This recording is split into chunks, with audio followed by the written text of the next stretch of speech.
pang reels tayo ngayon mga lods. Ayan, pag-uusapan natin about sa reels habang namamasyal ako sa aking kaharian or sa aking Facebook. Lahat po ang nagpa-pop up sa akin about sa video sa reels.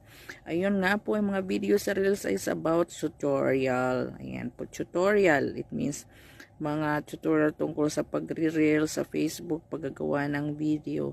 So, kung ikaw ay mahilig nga lang magpo-post dito sa Facebook ng mga video o kaya reels, bawat puntahan mong kainan or habang nagpupunta ka sa mga beach na yan or pinagagawa mo, nakapost sa reels, ay trabahuin nyo na po, pag-aralan nyo na lang po kung ano ang bawal at saka hindi. So, para matulad tayo dun sa mga vlogger natin na mga kumikita na, di po ba?